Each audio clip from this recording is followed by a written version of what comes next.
And it's Kamala Harris versus Mike Pence in the only vice presidential debate in the upcoming United States elections. We're cutting across live. You have Donald Trump, who measures the strength of the economy based on how rich people are doing, which is why he passed a tax bill benefiting the top 1% and the biggest corporations of America, leading to a $2 trillion deficit that the American people are going to have to pay for. On day one, Joe Biden will repeal that tax bill. He'll get rid of it. And what he'll do with the money is invest it in the American people. And through a plan that is about investing in infrastructure, something that Donald Trump said he would do. I remember hearing about some infrastructure week. I don't think it ever happened. But Joe Biden will do that. He'll invest in infrastructure. It's about upgrading our roads and bridges, but also investing in clean energy and renewable energy. Joe is going to invest that money in what we need to do around innovation. There was a time when our country believed in science and invested in research and development so that we were an innovation leader on the globe. Joe Biden will use that money to invest in education. So, for example, for folks who want to go to a 2-year community college, it will be free. If you come from a family that makes less than $125,000, you'll go to a public university for free. And across the board, we'll make sure that if you have student loan debt, it's cut by $10,000. That's how Joe Biden thinks about the economy, which is it's about investing in the people of our country, as opposed to passing a tax bill, which had the benefit of letting American corporations go offshore to do their business. Thank you, You're Senator welcome. Harris. Vice President Pence, your administration has been predicting a rapid and robust recovery, but the latest economic report suggests that's not happening. Should Americans be braced for an economic comeback that is going to take not months, but a year or more? You have 2 minutes to answer, uninterrupted. When President Trump and I took office, America had gone through the slowest economic recovery since the Great Depression. Because when Joe Biden was vice president, they tried to tax and spend and regulate and bail our way back to a growing economy. President Trump cut taxes across the board. Despite what Senator Harris says, the average American family of 4 had $2,000 in savings in taxes. And with the rise in wages that occurred, most predominantly for blue-collar, hardworking Americans, the average household income for a family of 4 increased by $4,000 following President Trump's tax cuts.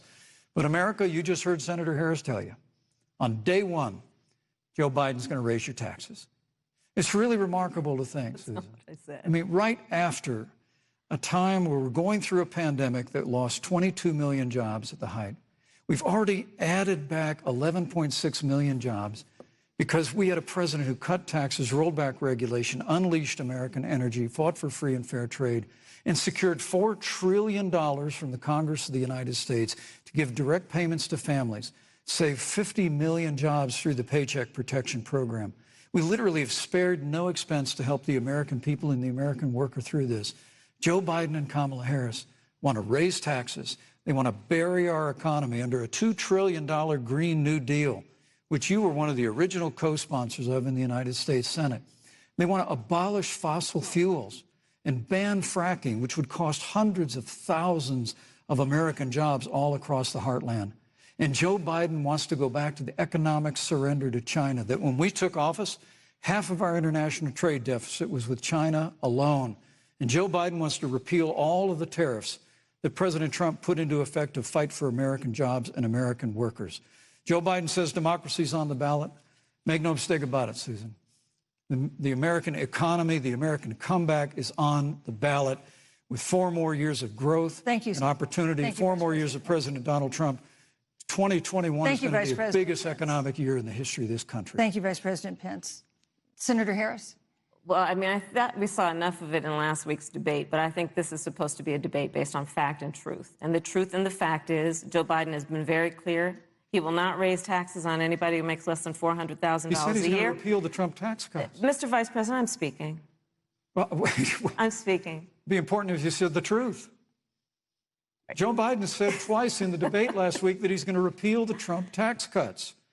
That was tax cuts that gave the average working family $2,000 in a tax break every single year. Senator, that is absolutely not true. Is he only going to repeal part of the Trump tax cuts? If you don't mind letting me finish, we can then have a conversation, okay? Please. Okay. Joe Biden will not raise taxes on anyone who makes less than $400,000 a year. He has been very clear about that. Joe Biden will not end fracking. He has been very clear about that. Joe Biden is the one who, during the Great Recession, was responsible for the Recovery Act that brought America back. And now the Trump-Pence administration wants to take credit when they rode the coattails of Joe Biden's success for the economy that they had at the beginning of their term. Of course, now the economy is a complete disaster. But Joe Biden, on the one hand, did that. On the other hand, you have Donald Trump, who has reigned over a recession that is being compared to the Great Depression. On the one hand, you have Joe Biden, who was responsible with President Barack Obama for the Affordable Care Act, which brought health care to over 20 million Americans and protected people with pre-existing conditions. And what it also did is it saved those families who otherwise were going bankrupt because of hospital bills they could not afford. On the other hand, you have Donald Trump, who's in court right now, trying to get rid of the Affordable Care Act, which means that you will lose protections if you have pre-existing conditions. And this is very important, Susan. Yes, and it's important. We need to give Vice President. I'd just like to, he interrupted me, and I'd like to just finish, please.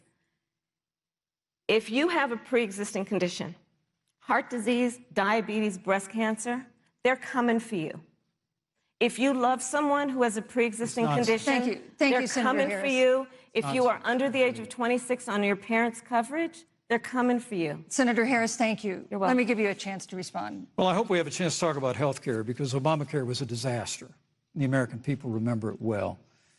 And President Trump and I have a plan to improve health care and to protect pre-existing conditions for every American. But look, Senator Harris, you're entitled to your own opinion, but you're not entitled to your own facts. You yourself said on multiple occasions when you were running for president that you would ban fracking.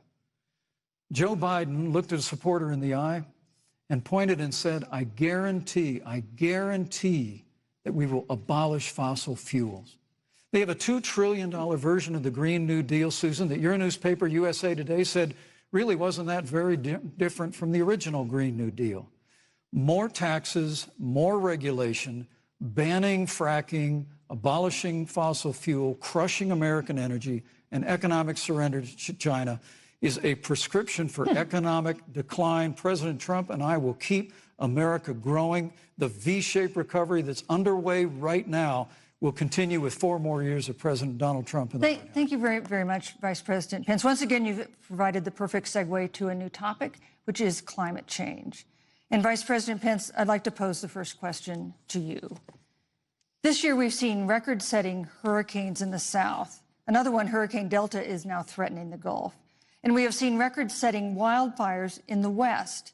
Do you believe, as the scientific community has concluded, that man-made climate change has made wildfires bigger, hotter, and more deadly, and have made hurricanes wetter, slower, and more damaging? You have 2 minutes uninterrupted. Thank you, Susan. Well, first, I'm very proud of our record on the environment and on conservation. According to all of the best estimates, our air and land are cleaner than any time ever recorded. Our water is among the cleanest in the world.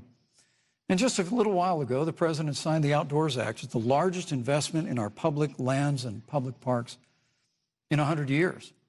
So President Trump has made a commitment to conservation and to the environment. Now, with regard to climate change, the climate is changing. But the issue is, what's the cause and what do we do about it? President Trump has made it clear that we're going to continue to listen to the science. Now, Joe Biden and Kamala Harris would put us back in the Paris Climate Accord. They'd impose the Green New Deal, which would crush American energy, would increase the energy costs of American families in their homes, and literally would crush American jobs. And President Trump and I believe that the progress that we have made in a cleaner environment has been happening precisely because we have a strong free market economy. You know, what's remarkable is the United States has reduced CO2 more than the countries that are still in the Paris Climate Accord, but we've done it through innovation, and we've done it through natural gas and fracking. which, Senator, the American people can go look at the record. I know Joe Biden says otherwise now, as you do, but the both of you repeatedly committed to abolishing fossil fuel and banning fracking. And so by creating the kind of American innovation, we're actually steering toward a stronger and better environment. With regard to wildfires, President Trump and I believe that forest management has to be front and center, and even Governor Gavin Newsom from your state has agreed we've got to work on forest management. And with regard to hurricanes, the National Oceanic Administration tells us that actually as difficult as they are, Thank you, Vice President. There are no more hurricanes today than there were 100 years ago. Thank you. But many of the climate alarmists use hurricanes and wildfires to try and sell their bill of goods of a Green New Deal. And President Trump and I are going to always put American jobs and American workers first. Senator Harris, as the Vice President mentioned, you co-sponsored the Green New Deal in Congress. But Vice President Biden said in last week's debate that he does not support the Green New Deal. But if you look at the Biden-Harris campaign website, it describes the Green New Deal as a crucial framework. What exactly would be the stance of a Biden-Harris administration toward the Green New Deal? You have 2 minutes uninterrupted. Sure. So first of all, I will repeat, and the American people know, that Joe Biden will not ban fracking. That is a fact. That is a fact. I will repeat that Joe Biden has been very clear that he thinks about growing jobs, which is why he will not increase taxes for anyone who makes less than $400,000 a year. Joe Biden's economic plan, Moody's, which is a reputable Wall Street firm, has said will create 7 million more jobs than Donald Trump's. And part of those jobs that will be created by Joe Biden are going to be about clean energy and renewable energy. Because you see, Joe understands that the west coast of our country is burning, including my home state of California. Joe sees what is happening on the Gulf states, which are being battered by storms. Joe has seen and talked with the farmers in Iowa, whose entire crops have been destroyed because of floods. And so Joe believes, again, in science. I'll tell you something, Susan. I served, when I first got to the Senate, on the committee that's responsible for the environment. Do you know this administration took the word science off the website and then took the phrase climate change off the website? We have seen a pattern with this administration, which is they don't believe in science. And Joe's plan is about saying we're going to deal with it, but we're also going to create jobs. Donald Trump, when asked about the wildfires in California, and the question was, you know, the science is telling us this, you know what Donald Trump said? Science doesn't know. So let's talk about who is prepared to lead our country over the course of the next 4 years on what is an existential threat to us as human beings. Joe is about saying we're going to invest that in renewable energy. It's going to be about the creation of millions of jobs. We will achieve net zero emissions by 2050, carbon neutral by 2035. Joe has a plan. This has been a lot of talk from the Trump administration, and really it has been to go backward instead of forward. We will also re-enter the climate agreement with pride. Senator Harris just said that climate change is an existential threat. Vice President Pence, do you believe that climate change poses an existential threat? As I said, Susan, the climate is changing. We'll follow the science. But once again, Senator Harris is denying the fact that they're going to raise taxes on every American. Joe Biden said twice in the debate last week that on day one he was going to repeal the Trump tax cuts. Those tax cuts delivered $2,000 in tax relief to the average family of four across America. And with regard to banning fracking, I just recommend that people look at the record. You yourself said repeatedly that you would ban fracking. You were the first Senate co-sponsor of the Green New Deal. And while Joe Biden denied the Green New Deal, Susan, thank you for pointing out, the Green New Deal is on their campaign website. And as USA Today said, it's essentially the same plan as you co-sponsored with AOC when she submitted it in the Senate. And you just heard the senator say that she's going to resubmit America to the Paris Climate Accord. Look, the American people have always cherished our environment. We'll continue to cherish it. We've made great progress reducing CO2 emissions through American innovation and the development of natural gas through fracking. We don't need a massive $2 trillion Green New Deal that would impose all new mandates on American businesses and American families. Thank you. Joe Biden wants us to retrofit 4 million American business buildings. It makes no sense. It will cost jobs. President Trump is going to put America first. He's going to put jobs first, and we're going to take care of our environment and follow the science. Thank you, But, on the issue of jobs, Senator Harris. Let's talk about that. The vice president earlier referred to, as part of what he thinks is an accomplishment, the president's trade war with China. You lost that trade war. You lost it. What ended up happening is because of a so-called trade war with China, America lost 300,000 manufacturing jobs. Farmers have experienced bankruptcy because of it. We are in a manufacturing recession because of it. And when we look at where this administration has been, there are estimates that by the end of the term of this administration, they will have lost more jobs than almost any other presidential administration. And the American people know what I'm talking about. You know, I think about 20-year-olds. You know, we have a 20-year-old, a 20-something-year-old, who are coming out of high school and college right now, and you're wondering, is there going to be a job there for me? We're looking at people who are trying to figure out how they're going to pay rent by the end of the month. Almost half of American renters are worried about whether they're going to be able to pay rent by the end of the month. This is where the economy is in America right now, and it is because of the catastrophe and the failure of leadership of this administration. Thank you. It's the debate currently between Kamala Harris and Mike Pence on the economy. I think we can all agree this one's a lot more civil, a lot more informative than what we saw between Trump and Biden. Welcome back. We're cutting across live to the only vice presidential debate that's currently underway in Salt Lake City. Kamala Harris is speaking. Accomplishment was achieved by President Obama and Vice President Biden. For example, they created within the White House an office that basically was responsible for monitoring pandemics. They got rid of it. Not true. There was a team of disease experts that President Obama and Vice President Biden dispatched to China to monitor what is now predictable and what might happen. They pulled them out. We now are looking at 210,000 Americans who have lost their lives. Let's look at the job situation. We mentioned before the trade deal, the trade war, they wanted to call it, with China. It resulted in the loss of over 300 manufacturing jobs and a manufacturing recession, and the American consumer paying thousands of dollars more for goods because of that failed war that they called it. And let's talk about standing. Pew, a reputable research firm, has done an analysis that shows that leaders of all of our formerly allied countries have now decided that they hold in greater esteem and respect Xi Jinping, the head of the Chinese Communist Party, than they do Donald Trump, the President of the United States, the Commander-in-Chief of the United States. This is where we are today because of a failure of leadership by this administration.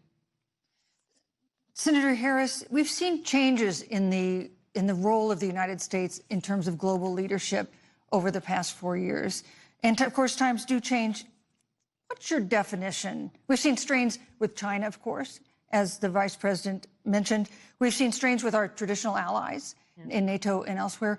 What is your definition of the role of American leadership in 2020? So, you know, Joe is, I love talking with Joe about a lot of these issues. And, you know, Joe, I think he said it quite well. He says, you know, foreign policy, it might sound complicated, but really it's relationships. So just think about it as relationships. And so we know this in our personal and professional relationships. You got to keep your word to your friends. Got to be loyal to your friends. People who've stood with you, got to stand with them. You got to know who your adversaries are and keep them in check. But what we have seen with Donald Trump is that he has betrayed our friends and embraced dictators around the world. Let's take, for example, Russia. So, Russia, I serve on the Intelligence Committee of the United States Senate. America's intelligence community told us Russia interfered in the election of the President of the United States in 2016 and is playing in 2020. Christopher Wray, the director of the FBI, said the same. But Donald Trump, the commander-in-chief of the United States of America, prefers to take the word of Vladimir Putin over the word of the American intelligence community. You look at our friends at NATO. He has walked away from agreements. You can look at the Iran nuclear deal, which now has put us in a position where we are less safe because they are building up what might end up being a significant nuclear arsenal. We were in that deal, guys. We were in the Iran nuclear deal with friends, with allies around the country. And because of Donald Trump's unilateral approach to foreign policy, coupled with his isolationism, he pulled us out and has made America less safe. So, Susan, it's about relationships. And the thing that has always been part of the strength of our nation, in addition to our great military, has been that we keep our word. But Donald Trump doesn't understand that because he doesn't understand what it means to be honest. Thank you, Senator Harris. Vice President Pence, let me give you a chance to respond. Well, thank you. Well, President Trump kept his word when we moved the American embassy to Jerusalem, the capital of the state of Israel. When Joe Biden was vice president, they promised to do that, and they never did. We've stood strong with our allies, but we've been demanding. NATO is now contributing more to our common defense than ever before, thanks to President Trump's leadership. We've strengthened our alliances across the Asia-Pacific, and we've stood strong against those who would do us harm. You know, when President Trump came into office, ISIS had captured an area of the Middle East the size of Pennsylvania. But President Trump unleashed the American military, and our armed forces destroyed the ISIS caliphate and took down their leader, al-Baghdadi, without one American casualty. Welcome back. We're cutting across live now to the vice presidential debate that's on in the Salt Lake City. All of you, with sons and daughters serving in our military. President Donald Trump not only respects but reveres all of those who serve in our armed forces, and any suggestion otherwise is ridiculous. Thank you, Vice President Pence. The American people deserve, Susan, the American people deserve to know. Vice President Pence, I did not, excuse me, Susan, I did not create the rules for tonight. Joe Biden. Your campaigns agreed to the rules for tonight's debate with the Commission on Presidential Debates. I'm here to enforce them, which involves moving from one topic to another, giving roughly equal time to both of you, which is what I'm trying very hard to do. Go right ahead. So I want to go ahead and move to the next topic, which is an important one, as the last topic was, and that is the Supreme Court. On Monday, the Senate Judiciary Committee is scheduled to open hearings on Amy Coney Barrett's nomination to the Supreme Court. Senator Harris, you'll be there as a member of the committee. Yes. Her confirmation would cement the court's conservative majority and make it likely open to more abortion restrictions, even to overturning the landmark Roe v. Wade ruling. Access to abortion would then be up to the states. Vice President Pence, you're the former governor of Indiana. If Roe v. Wade is overturned, what would you want Indiana to do? Would you want your home state to ban all abortions? You have 2 minutes, uninterrupted. Well, thank you for the question, but I'll use a little bit of my time to respond to that very important issue before. The American people deserve to know Qasem Soleimani, the Iranian general, was responsible for the death of hundreds of American service members. When the opportunity came, we saw him headed to Baghdad to kill more Americans. President Trump didn't hesitate, and Qasem Soleimani is gone. But you deserve to know that Joe Biden and Kamala Harris actually criticized the decision to take out Qasem Soleimani. It's really inexplicable, but with regard to Joe Biden, it's explainable. Because history records that Joe Biden actually opposed the raid against Osama bin Laden. It's absolutely essential that we have a commander-in-chief who will not hesitate to act to protect American lives and to protect American service members, and that's what you have in President Donald Trump. Now, with regard to the Supreme Court of the United States, let me say President Trump and I could not be more enthusiastic about the opportunity to see Judge Amy Coney Barrett become Justice Amy Coney Barrett. She's a brilliant woman, and she will bring a lifetime of experience and a sizable American family to the Supreme Court of the United States. And our hope is, in the hearing next week, unlike Justice Kavanaugh received with treatment from you and others, we hope she gets a fair hearing. And we particularly hope that we don't see the kind of attacks on her Christian faith that we saw before. I mean, the Democrat chairman of the Judiciary Committee before, when Judge Barrett was being confirmed for the Court of Appeals, expressed concern that the dogma of her faith lived loudly in her. Dick Durbin of Illinois said that it was a concern. Senator, I know one of our judicial nominees you actually attacked because they were a member of the Catholic Knights of Columbus, just because the Knights of Columbus holds pro-life views and pro-marriage views. Thank you, Vice President Pence. So your time is up. My hope is that when the hearing takes place, thank you, Vice President Pence, that Judge Amy Coney Barrett will be respected, thank you, treated Vice President Pence, voted and confirmed to the Supreme Court of the United States. Senator Harris, you're the senator from and former Attorney General of California. So let me ask you a parallel question to the one I posed to the Vice President. If Roe v. Wade is overturned, what would you want California to do? Would you want your home state to enact no restrictions on access to abortion? And you have 2 minutes uninterrupted. Thank you, Susan. First of all, Joe Biden and I are both people of faith, and it's insulting to suggest that we would knock anyone for their faith. And in fact, Joe, if elected, will be only the second practicing Catholic as President of the United States. On the issue of this nomination, Joe and I are very clear, as are the majority of the American people. We are 27 days before the decision about who will be the next president of the United States. And, you know, before, when this conversation has come up, you know, it's been about election year or election time. We're literally in an election. Over 4 million people have voted. People are in the process of voting right now. And so Joe has been very clear, as the American people are. Let the American people fill that seat in the White House, and then we'll fill that seat on the United States Supreme Court. And to your point, Susan, the issues before us couldn't be more serious. There's the issue of choice, and I will always fight for a woman's right to make a decision about her own body. It should be her decision and not that of Donald Trump and the Vice President, Michael Pence. But let's also look at what else is before the court. It's the Affordable Care Act. Like, literally in the midst of a public health pandemic, when over 210,000 people have died and 7 million people probably have what will be in the future considered a pre-existing condition because you contracted the virus. Donald Trump is in court right now trying to get rid of the Affordable Care Act. And I said it before, and it bears repeating. This means that there will be no more protections if they win for people with pre-existing conditions. No. This means that over 20 million people will lose your coverage. It means that if you're under the age of 26, you can't stay on your parents' coverage anymore.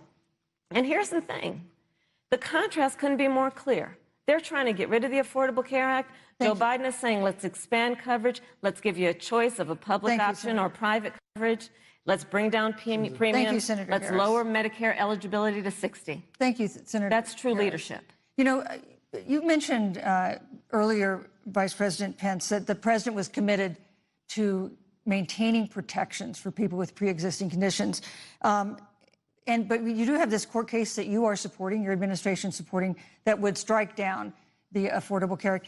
The president says, President Trump says that he's going to protect people with pre-existing conditions, but he has not explained how he would do that. And that was one of the toughest nuts to crack when they were passing the Affordable Care Act. So tell us specifically, how would your administration protect Americans with pre-existing conditions to have access to affordable insurance if the Affordable Care Act is struck down?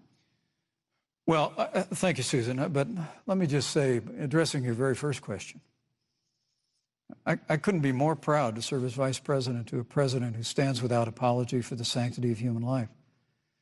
I'm pro-life. I don't apologize for it. And this is another one of those cases where there's such a dramatic contrast. Joe Biden and Kamala Harris support taxpayer funding of abortion all the way up to the moment of birth. late-term abortion. They want to increase funding to Planned Parenthood of America. Now, for our part, I would never presume how Judge Amy Coney Barrett would rule on the Supreme Court of the United States, but we'll continue to stand strong for the right to life. When you speak about the Supreme Court, though, I think the American people really deserve an answer, Senator Harris. Are you and Joe Biden going to pack the court if Judge Amy Coney Barrett is confirmed? I mean, there have been 29 vacancies on the Supreme Court during presidential election years, from George Washington to Barack Obama. Presidents have nominated in all 29 cases. But your party is actually openly advocating adding seats to the Supreme Court, which has had 9 seats for 150 years, if you don't get your way. This is a classic case of if you can't win by the rules, you're going to change the rules. Now, you've refused to answer the question. Joe Biden has refused to answer the question. So I think the American people would really like to know, if Judge Amy Coney Barrett is confirmed to the Supreme Court of the United States, are you and Joe Biden, if somehow you win this election, going to pack the Supreme Court to get your way? I'm so glad we went through a little history lesson. Let's do that a little more. In 1864... Well, I'd like you to answer the question. No, Mr. Vice President, I'm speaking. I'm speaking. Okay. In 1864, one of the, I think, political heroes, certainly of the president, I assume of you also, Mr. Vice President, is Abraham Lincoln. Mm-hmm. Abraham Lincoln was up for re-election, and it was 27 days before the election, and a seat became open on the United States Supreme Court. Abraham Lincoln's party was in charge not only of the White House, but the Senate. But Honest Abe said it's not the right thing to do. The American people deserve to make the decision about who will be the next president of the United States, and then that person can select who will serve for a lifetime on the highest court of our land. And so Joe and I are very clear. The American people are voting right now, and it should be their decision about who will serve on this most important body for a lifetime.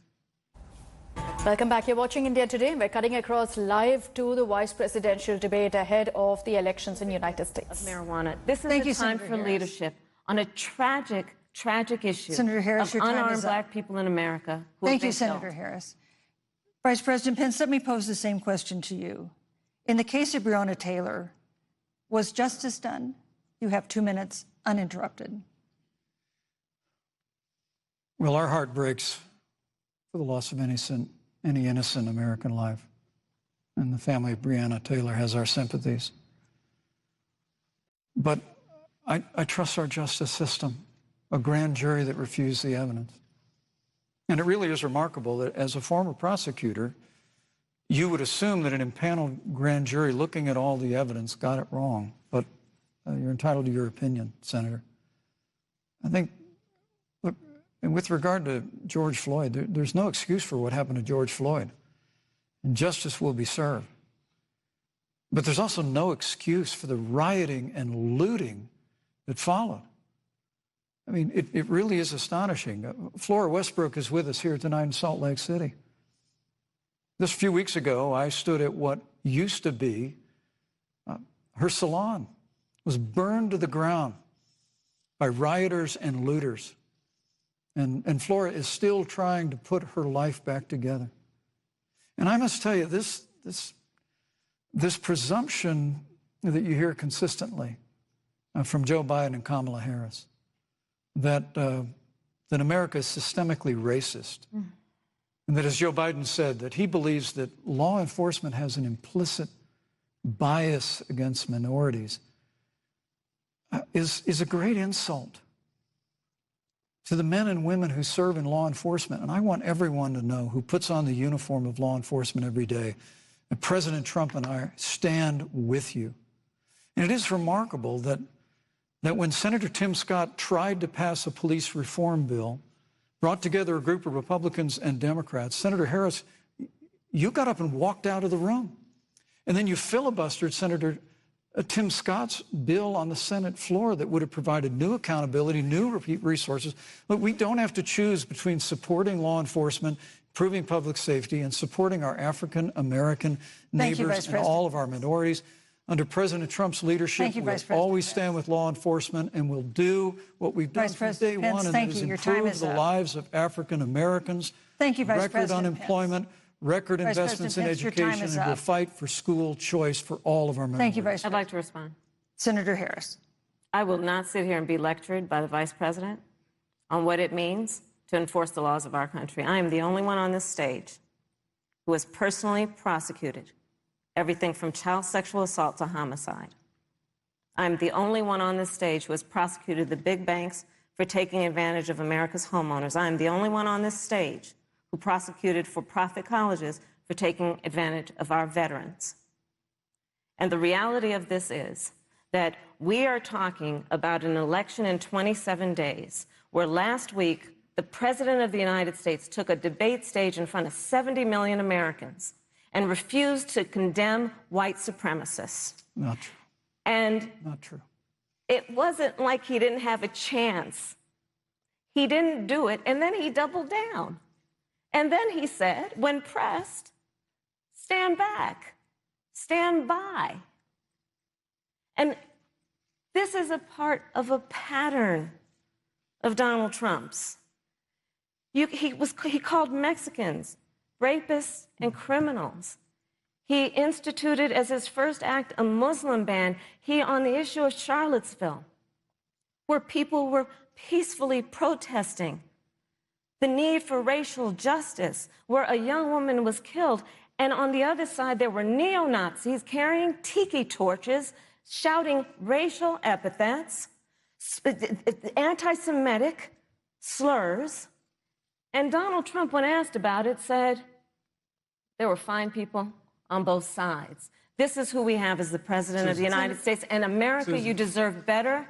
Joe Biden will be a president who brings our country together. Senator Harris. And recognizes the beauty in our diversity and the fact that we Senator all Harris, have thank so you. much more in common than what separates us. Vice President Pence, let me give you a minute to respond. Thank you, Susan. I appreciate that very much. You know, I think this is one of the things that makes people dislike the media so much in this country, Susan, is that you selectively edit, just like Senator Harris did, comments that President Trump and I and others on our side of the aisle make.